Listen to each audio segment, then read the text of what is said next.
मान्यवर कांशीराम शहरी विकास योजना के तहत 1 साल में 1 लाख फ्लैट, 2 कमरे का मकान, latrine bathroom kitchen free of cost. यदि इस देश के अंदर किसी मुख्यमंत्री ने बांटने का काम किया तो वो आपकी नेता बहन कुमारी मायावती ने बांटने का काम किया। अरे तुम्हारे बेटे रोड पर जाएं और पकोड़े तलें तो भाई क्या ये पकोड़े तलना भी नौकरी है? भाई मुझे ये गवारा नहीं है कि हमारे बेटे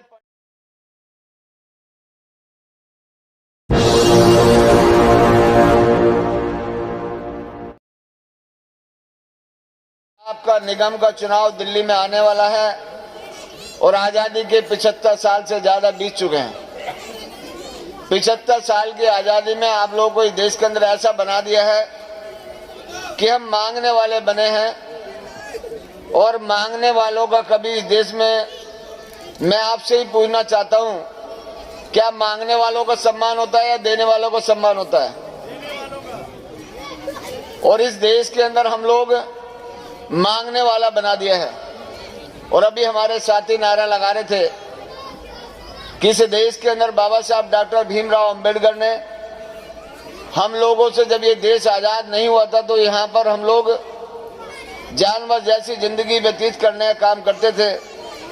न गरीब लोगों को पढ़ने का अधिकार था, न अच्छे मकानों में रहने का अधिकार था और न ही मतलब इस देश के अंदर हम लोग कोई संपत्ति रख सकते थे। तो उस समय बाबा साहब डॉक्टर भीमराव अंबेडकर ने जब ये देश आजादी की तरफ चला तो साथियों उस समय बाबा साहब अंग्रेजों के पास गए, अंग्रेजों से मिले और उन्होंने जाने काम ये कहने काम किया कि यदि आप देश छोड़ के जा रहे हैं तो हमारा भी इंतजाम करके जाए, गरीबों के भी कुछ का भी इंतजाम इस देश के अंदर करके जाए कि आप जो आपके गुलाम हैं, हम गुलामों के भी गुलाम हैं, हम उनके गुलाम हैं। तो उस समय बाबा साहब ने कि इस देश के अंदर, अभी हमारे अध्यक्ष जी बता रहे थे कि देश के अंदर राजा का बेटा राजा बनता था, किसी गरीब का बेटा राजा नहीं बन सकता था। तो बाबा साहब ने सोचा कि सारी संपत्ति के मालिक इस देश के राजा हैं और इस देश के अंदर गरीबी बनता जा रहा है, तो इनकी गरीबी भी दूर होनी चाहिए। तो उस समय बाबा साहब डॉक्टर भीमराव अंबेडकर ने आपको इस देश के अंदर राजा बनाने की प्रक्रिया की बात की कि गरीब का बेटा भी देश के अंदर राजा बनना चाहिए। तो उस समय बाबा साहब डॉक्टर भीमराव अंबेडकर जी ने अंग्रेजों से कहा कि इस देश के अंदर राजतंत्र को खत्म कर प्रजा का राज आना चाहिए, प्रजातंत्र आना चाहिए। तो उसके लिए उन्होंने वोट की प्रक्रिया की बात की कि वोट का अधिकार इस देश के अंदर यदि लोगों को दे दिया जाए और लोग अपने वोट के माध्यम से अपना राजा चुने, तो इस देश के अंदर संख्या, बाबा साहब की सोच थी कि गरीबों की संख्या ज्यादा है और यदि एक गरीब अपने लोगों को वोट देंगे तो ये अपना राजा आसानी से बना लेंगे। तो उस समय उन्होंने आप लोगों के लिए वोट के अधिकार की बात की, मगर जिसकी आप लोगों ने 50 साल से ज्यादा यहाँ पर कांग्रेस की सरकार चलवाई, उसी के समकालीन नेता बाबा साहब के साथ जो काम उस समय कर रहे थे, गांधी, नेहरू, सरदार पटेल और अन्य नेता वहां खड़े हो गए और उन्होंने इसका विरोध किया कि इन गरीबों को वोट डालने का मौका मिलना नहीं चाहिए। तो बाबा साहब डॉक्टर भीमराव अंबेडकर ने कहा फिर किसको मिलना चाहिए? तो गांधी खड़ा हो गया और गांधी ने कहा कि जो कम से कम बीए पास हो उसे ही वोट डालने का मौका मिलना चाहिए, जो उस समय लगान देता हो वही, उसे ही वोट डालने का मौका मिलना चाहिए, या जिसके पास 150 बीघे जमीन हो उन्हीं लोगों को इस देश के अंदर वोट डालने का मौका मिलना चाहिए। तो बाबा साहब ने अपने चारों तरफ घूम के देखा कि जिन गरीबों की मैं लड़ाई लड़ने की बात कर रहा हूं, ना तो ये बीए पास है, ना ये लगान देने वाले लोग हैं, ना इनके पास 150 बीघे जमीन है, तो ये फिर अपना राजा बनाने से महरूम रह जाएंगे। तो बाबा साहब ने खड़े होकर उस गोलमेज सम्मेलन में बात की कि गांधी, आप नहीं चाहते कि देश के अंदर गरीब के बेटे राजा बन जाएं? अरे आपने कभी इन्हें पढ़ने का मौका नहीं दिया तो ये बीए पास कैसे होंगे? आपने कभी इन्हें पैसे रखने का अधिकार नहीं दिया तो ये लगान कहां से देंगे? आपने कभी इनको जमीन रखने का अधिकार नहीं दिया तो इनके पास 150 बीघे जमीन कैसे होगी? तो उस समय बाबा साहब ने कहा कि नहीं, भारत देश की धरती में जो भी पैदा होगा, चाहे वो किसी भी जाति धर्म के अंदर पैदा हो, चाहे वो गरीब का बेटा हो, चाहे वो अमीर का बेटा हो, जैसे ही वो 21 साल का हो जाएगा उसे इस देश के अंदर वोट डालकर अपना राजा चुनने का मौका मिलना चाहिए। और अंततः बाबा साहब की जीत हुई और आप लोगों को आज ये तो वोट का अधिकार मिला है, ये किसी भारत देश के आदमी ने नहीं, बाबा साहब डॉक्टर भीमराव अम्बेडकर आपको इंग्लैंड के प्रधानमंत्री से वोट के अधिकार को लेकर आप लोगों के लिए आए थे और तब से लेकर आज तक आप लोगों ने वोट डालने का काम किया है। आपने सरकार कांग्रेस की बनाई तो कांग्रेस ने 4 बात से 5वीं बात नहीं की। गरीबी दूर करेंगे, बेरोजगारी दूर करेंगे, महंगाई दूर करेंगे, भ्रष्टाचार दूर करेंगे। क्या चारों में से कोई चीज कम हुई? तो साथियों, वो आप लोग ऐसे ऐसे सपने दिखाते रहे कि हम आपकी सारी समस्याओं का समाधान कर देंगे, मगर इस देश के अंदर अमीर अमीर बनता गया और गरीब इस देश के अंदर गरीब बनता गया। तो इसलिए यदि आपको अपनी गरीबी दूर करनी है तो साथियों, आप लोगों को जब तक आप बाबा साहब का दिया हुआ हथियार का सही इस्तेमाल नहीं करेंगे, दोस्त और दुश्मन की पहचान नहीं करेंगे, तब तक आपकी समस्याओं का समाधान होने वाला नहीं है। 50 साल जिन लोगों ने राज किया, अब उन्हीं के चाचा भतीजे निकल कर आ गए।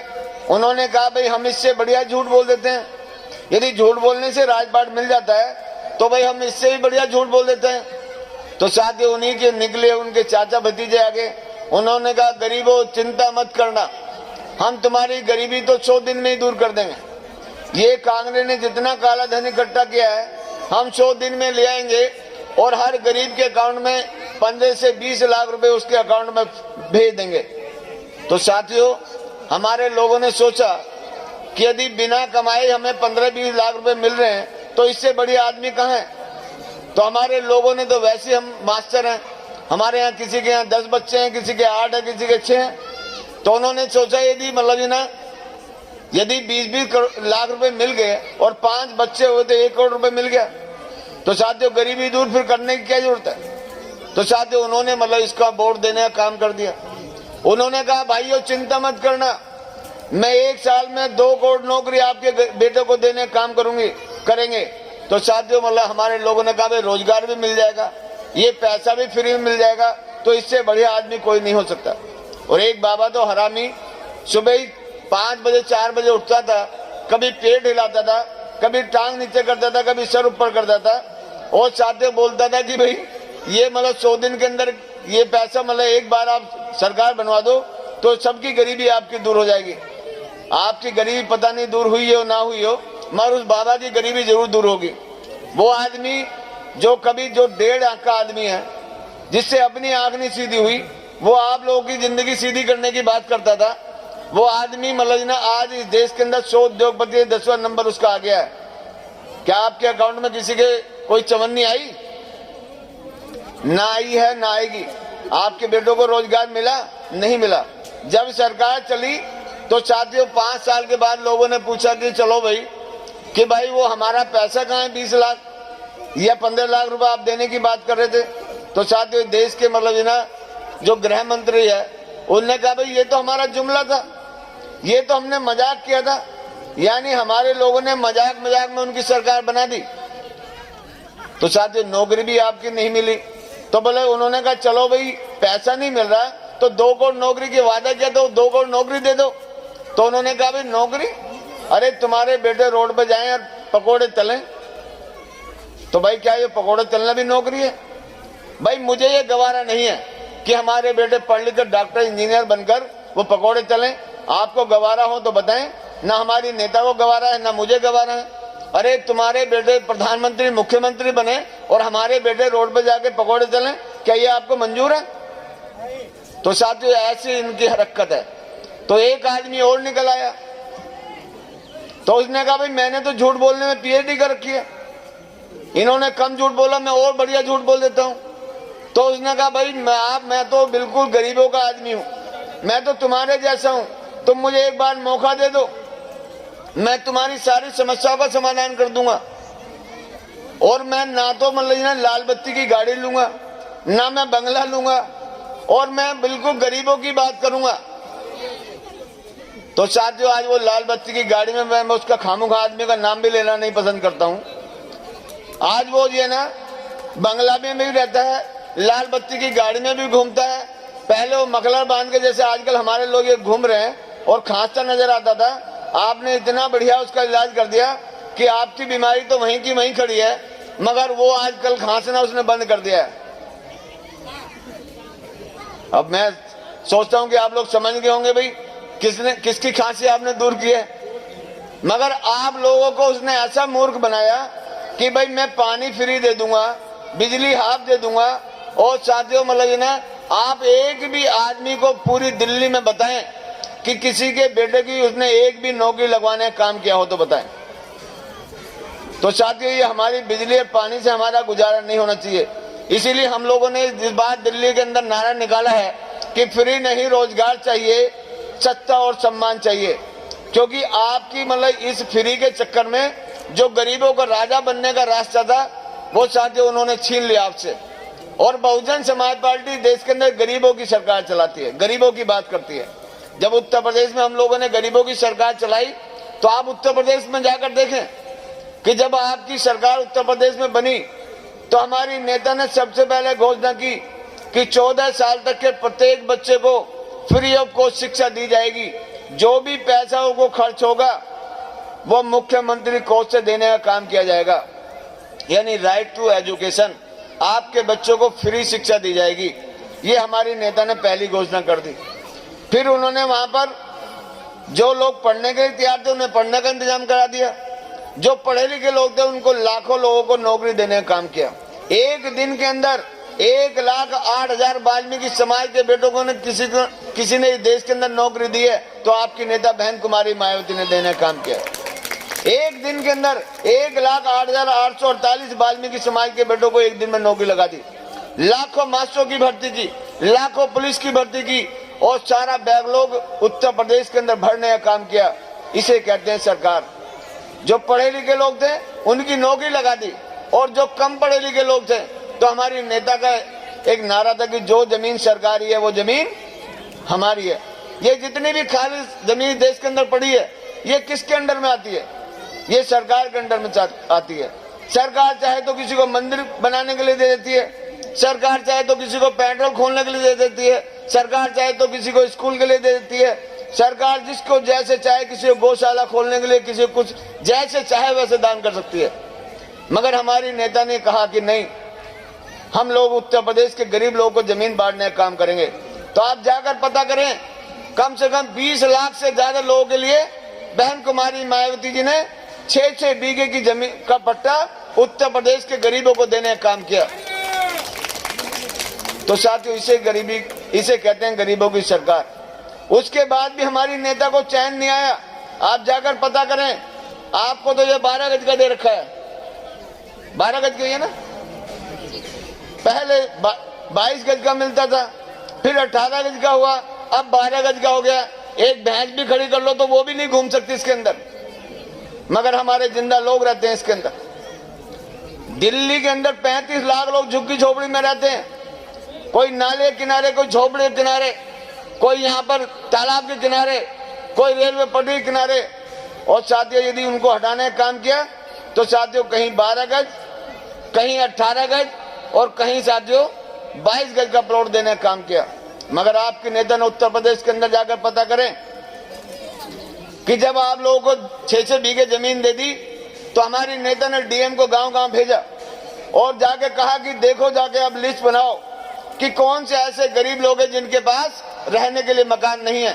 तो साथियों, डीएम गांव-गांव में गया और उसने जाकर देखा, जिसकी भी लिस्ट बना दी, चाहे वो ब्राह्मण समाज का बेटा था, चाहे वो क्षत्रिय समाज का बेटा था, चाहे वो वैश्य समाज का बेटा था, चाहे वो मुस्लिम समाज का बेटा था, चाहे ओबीसी समाज का था, चाहे वो शेड्यूल कास्ट का था, सभी को 150-150 गज का प्लॉट देने का काम किया। कितने का? और मालिकाना अधिकार साथ दिया। ये जितने तुम्हारे ये खड़े हैं, तुम जिसको आलीशान अपना बंगला समझते हो, इसका मालिकाना अधिकार तुम्हारे हाथ में नहीं है। सरकार जिस दिन चाहेगी उस दिन खाली करा सकती है। मगर आपकी नेता उत्तर प्रदेश के अंदर 150 गज का प्लॉट देने का काम किया। उसके बाद सरकार ने एक जियो जारी किया कि जिन गरीब लोगों को 150 गज का प्लॉट मिला है, सरकार उनको 10 लाख का लोन मुहैया कराएगी। 5 लाख सरकार माफ कर देगी, सरकार भरेगी और 5 लाख उसको देना है। 150 गज का प्लॉट भी मिल गया, 10 लाख का लोन भी मिल गया, 5 लाख माफ भी हो गया। अरे इसे कहते हैं गरीबों की सरकार। और उसके बाद जाकर देख लेना उत्तर प्रदेश के अंदर हमारी नेता ने एक हमारे उन लोगों से कहा कि जिन लोगों ने मेरी सरकार बनाई है तो मुझे इनका भी ध्यान पूरा रखना चाहिए। तो ये मेरे लोग गांव देहात में क्यों रहें? क्योंकि गांव देहात में इन लोगों का अन्याय अत्याचार होता है। तो साथ ही उत्तर प्रदेश के अंदर हमारी नेता ने 2006 में हमारा मसीहा मानवर कांसीराम साहब ये दुनिया छोड़ के हमारे बीच से चले गए, तो उन्होंने उन्हीं के नाम पर मानवर कांसीराम शहरी विकास योजना के तहत साथियों वहां पर हाईवे रोड पर उत्तर प्रदेश में जाकर आप पता कर लेना, मानवर कांसीराम शहरी विकास योजना के तहत 1 साल में 1 लाख फ्लैट, 2 कमरे का मकान, latrine bathroom kitchen free of cost. यदि इस देश के अंदर किसी मुख्यमंत्री ने बांटने का काम किया तो वो आपकी नेता बहन कुमारी महतो ने वहां बांटने का काम किया। इसे कहते हैं साथियों गरीबों की सरकार। तो इसे साथियों मैं आप लोगों से अनुरोध करना चाहता हूं कि यदि वोट आपका है तो राजा भी आपका बनना चाहिए। मैं आपसे पूछना चाहता हूं कि साथियों कि जो संख्या में कम है वो लोग आपको देने लायक बन गए और आप जो संख्या में ज्यादा हैं वो आप लोग मांगने वाले बन गए। जो अल्पजन है वो साथियों माला माल है, जो बहुजन है वो साथियों यहाँ मांगने की प्रक्रिया में खड़ा हुआ है। तो इसलिए मेरा आप लोगों से निवेदन है, जो हमारे मसीहाओं का नारा है, इसलिए मानव कांसीराम और बहन कुमारी मैं जो देश के कोने कोने में जाके नारा लगाया कि वोट हमारा राज तुम्हारा, अब नहीं चलेगा, नहीं चलेगा। और साथियों गरीबों के लिए बाबा साहब, यदि आप बाबा साहब को मानने वाले लोग हैं, यदि बाबा साहब को आपने थोड़ा सा भी पढ़ा होगा, यदि थोड़ा सा भी आपने बाबा साहब को समझा है, तो बाबा साहब ज्यादा उंगली किधर करके गए हैं? पार्लियामेंट की तरफ कि capture this temple of power for your emancipation. सत्ता के मंदिर पे गरीबों कब्जा कर लो, तुम्हारी सारी समस्याओं का समाधान हो जाएगा। मगर साथियों आप लोगों ने वहां जाकर देखने का काम नहीं किया। आपने ऐसे नालायक लोगों को भेजने का काम किया जिन्होंने आपको गरीब बनाए रखा, जिन्होंने आपका शोषण किया, जिन्होंने आपके बेटों की रोजगार छीनने का काम किया, जिन्होंने आपको गरीब बनाए रखने का काम किया। तो साथियों ये सारे काम आप लोगों के लिए साथियों ये काम आप लोगों ने वहां की सरकारों ने किए जिनको आपने राजा बनाने का काम किया। मगर साथियों बहुजन समाज पार्टी, मैं तो आपके साथ गारंटी की बात कर रहा हूं कि साथियों उत्तर प्रदेश की तर्ज पर यदि दिल्ली में हमारी सरकार बन जाए तो साथियों मैं गारंटी से बात कर रहा हूं कि जहां झोपड़ा वहीं मकान, जहां झोपड़ी है वहीं मल्टी स्टोरी बिल्डिंग बनाकर उत्तर प्रदेश की तर्ज पर हम दिल्ली के अंदर भी बहुजन समाज के लोगों को देने का काम करेंगे। ऐसा साथियों हम लोग आसानी से कर सकते हैं। मगर साथियों तभी होगा तब आपकी गरीबों की सरकार बनेगी। यदि आपने बनियों की सरकार बनाई तो साथियों उसने अभी बनिए ने अपनी बनियागिरी दिखाई है। वो तो बोलता था कि मैं बनिया हूं, मैं घाटे का सौदा नहीं करता हूं। तो साथियों घाटे का सौदा क्यों करेगा? वोट आपका ले लिया है तो हम तो सोचते थे कि भाई ये आम आदमी है, ये तो आम आदमी की बात कर रहा है। तो जब सरकार बन जाएगी तो 3 राज्यसभा मेंबर बनते हैं दिल्ली के अंदर, जिसमें किसी को चुनाव लड़ने की जरूरत नहीं होती है। सरकार जिसका नाम नॉमिनेट कर देगी वही वहां राज्यसभा में 6 साल के लिए चले जाएगा। तो हम ये सोचते थे कि भाई एक झुग्गी झोपड़ी के आदमी को जरूर भेजेगा, भाई झुग्गी झोपड़ी के सारे लोगों ने वोट दिया। दूसरा मैं सोचता था कि वाल्मीकि समाज के लोगों ने सारा वोट उन्हीं को दिया है तो भाई वाल्मीकि समाज को जरूर भेजेगा। एक मैं सोचता था मुसलमानों ने पूरा वोट उसी को दे दिया है तो भाई मुसलमान को जरूर भेजेगा। भाई रही जाटव की बात तो जाटव को तो बोलते कि मायावती देखेगी भाई जाटव को, तो मगर मैं सोचता था तीनों को तो जरूर भेज देंगे। मगर साथियों जब यहाँ पर 3 राज्यसभा का मेंबर बनाने की बात आई तो 2 बनिए भेज दिए, 2 बनिए भेज दिए। बनिया मुख्यमंत्री और बनिए के 2 राज्यसभा में चले गए। और दिल्ली का उप मुख्यमंत्री कौन है? ठाकुर है। तो एक मतलब ठाकुर का बेटा चला गया। तो भाई फिर बनिया कहां घाटे का सौदा कर रहा है? मुख्यमंत्री ने 2 बार ली, उप मुख्यमंत्री ने 1 अपने हिस्से में ले ली और 1 ठाकुर का बेटा बन गया, 2 साथियों बनिए के बेटे बन गए। तुम फिर ऐसे के ऐसे खड़े देखते रह गए। क्या ये आप लोगों को ये बात अच्छी लग रही है कि ये न्यायप्रिय बात है ये? अरे जो लोग जिनके वोट के कारण आज वो जो तुम्हें फ्री दे रहा है वो कब देने लायक बना? जब आपने उसको मुख्यमंत्री बना दिया। अरे मैं दावे के साथ बात कर रहा हूं इस मंच के माध्यम से, उसकी मां ने दूध पिलाया होता तो साथियों पहले आपको फ्री बांट के दिखाता। क्या पहले वो बांट सकता था? वो तब लायक बना जब तुमने उसको फ्री बांटने लायक बनाया और तुम उसके झांसे में आए। तो चाहते हो उनके झांसे में हमें नहीं फंसना है। इसलिए हम लोग जगह जगह पे जाकर लोग अपने बीच में नारा लगाते हैं कि तख्त बदल दो, ताज बदल दो, बेईमानों का राज बदल दो, रोजी रोटी दे न सके जो वो सरकार निकम्मी है, भाईचारा दे न सके जो वो सरकार निकम्मी है, और जो सरकार निकम्मी है वो सरकार बदलनी है। तो साथियों निगम्य बदली जाएगी, यहाँ सरकार नहीं होती, यहाँ मेयर होता है। इसके बाद फिर दूसरा चुनाव आएगा विधानसभा का, तो साथियों उसमें सरकार दिल्ली की बदली जाएगी। और 2024 के अंदर केंद्र में जो लोग बैठे हैं जो आपको मूर्ख बनाने में लगे हैं, जिन्होंने अभी लॉकडाउन जारी कर रखा है, इससे पहले नोटबंदी करके आप लोगों का कितना शोषण किया है, तो इन बातों को आपको भूलना नहीं है। तो साथियों वो लोग अपनी सरकार चलाने में मस्त हैं, वो उनका पैसा दिन पे दिन रात पे बिना लॉकडाउन में भी बढ़े जा रहा है और तुम्हारा माल दिन पे दिन घटे जा रहा है। तो ये आपको सोचना है, चिंतन और मनन करना है कि कौन हमारा दोस्त और कौन हमारा दुश्मन है। यदि आपने दोस्त और दुश्मन की पहचान कर ली तो इस देश के अंदर गरीबों की एक ही पार्टी जिसका नाम बहुजन समाज पार्टी है, जिसका चुनाव चिन्ह हाथी है। यदि आपने एक बार हाथी का बटन दबा के दिखा दो, ये सारे लोग आपके चरणों में ना आ जाएं, आपके पैरों में ना आके गिड़गिड़ाने लगे, तो मेरा नाम बदल देना आप लोग। मगर साथियों आप अपनी वोट की कीमत को समझना है। ये वोट से राजा बनता है और वोट की ताकत को ये जानते हैं। और यदि नहीं तो आप आजमा के देख लेना, जिनको आप लोगों ने 75 साल वोट दिया है, एक बार उनसे जाके कहना कि भाई तुम हमें एक बार वोट दे दे, वो कहेगा मेरी लड़की से शादी कर ले, कोई दिक्कत की बात नहीं है, मगर वोट नहीं दूंगा। क्योंकि वो जानता है कि मतलब यहाँ वोट की उसमें कितनी कीमत है, कितनी ताकत है।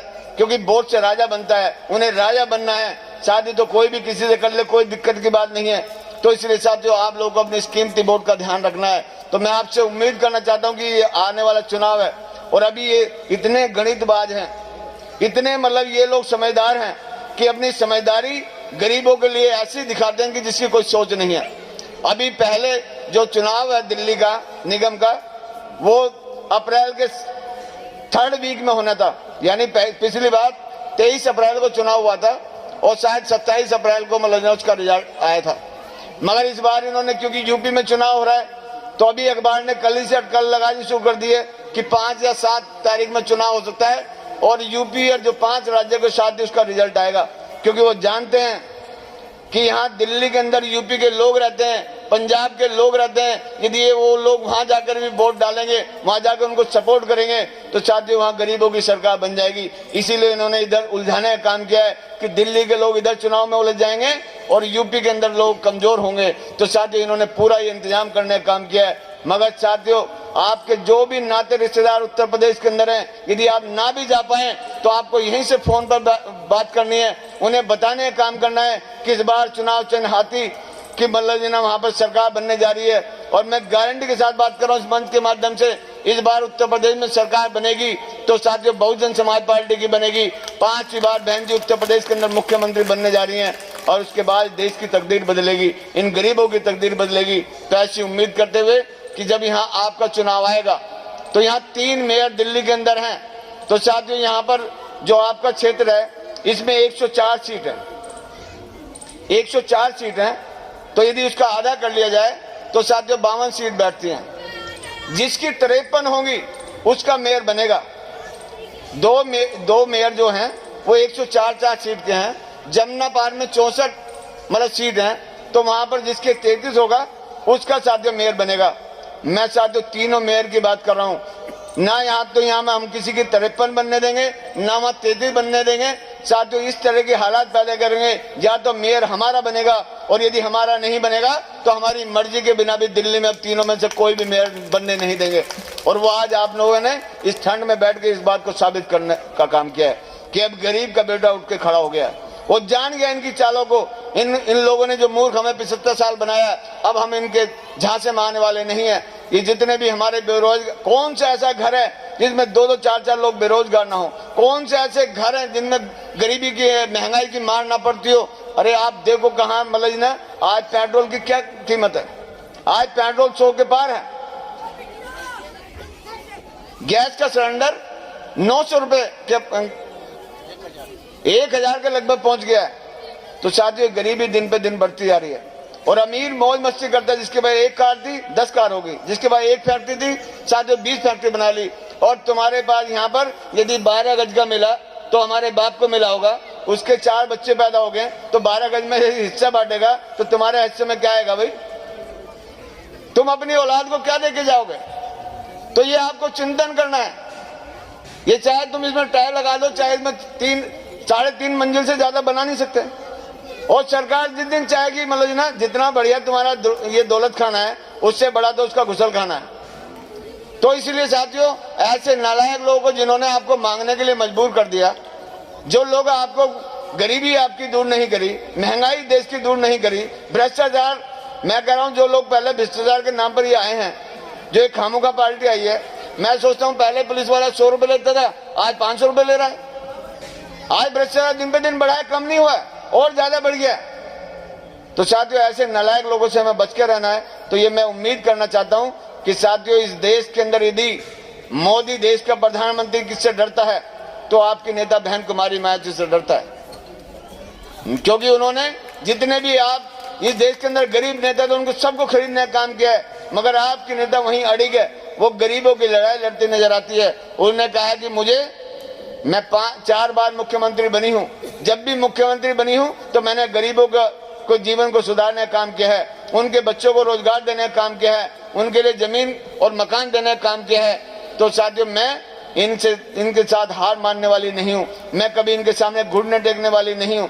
इसीलिए बहन कुमारी मायावती को आयरन लेडी कहा गया है। और मैं नहीं कह रहा इस बात को, अमेरिका जैसे देश ने पूरी दुनिया में 8 महिलाओं का सिलेक्शन हुआ कि कौन सी ऐसी महिलाएं जिन्होंने विपरीत परिस्थिति में कोई मुकाम हासिल किया हो, तो 8 महिलाओं को साथियों नाम आया, उसमें आपके नेता को पहला नंबर देने का काम किया। तो ऐसी नेता के लिए साथियों हम लोग काम करने वाले लोग हैं। तो मैं आपसे का धन्यवाद करते हुए कि आप हमारे साथियों ने इधर बुलाया और आप इधर हमारा भव्य स्वागत किया, हमारे मीडिया बंधु भी वहाँ इधर आए और आप लोग ठंड में इधर बैठकर आपने अपनी गरीबी को दूर करने की बात की है, अपनी समस्याओं का अंत करने का बात किया है। अरे दुनिया के लिए तो आपने पता नहीं किस किस के लिए कहाँ हम लोग ने मतलब लड़ाई करी है, कहाँ हम लोग खड़े रहे। यदि आप अपने आने वाली नस्ल को बेहतर बनाना चाहते हैं, नहीं तो चाहते इन लोगों ने आपके बेटों को गुलाम बनाने के अलावा कोई दूसरी प्लानिंग नहीं कर रखी। आने वाले दिनों में यदि इनकी सरकारें बनी, इनके मेयर बने, तो तुम्हारे बेटे गुलाम बनेंगे, इन्हें कोई रोक नहीं पाएगा। यदि अपने आने वाली जनरेशन को गुलामी से बचाना है तो साथियों आपने वोट का सही इस्तेमाल करना है। ऐसा निवेदन करते अपनी बात को खत्म करता हूँ। जय भीम, जय भारत, नमो बुद्धाय, खुदा हाफिज।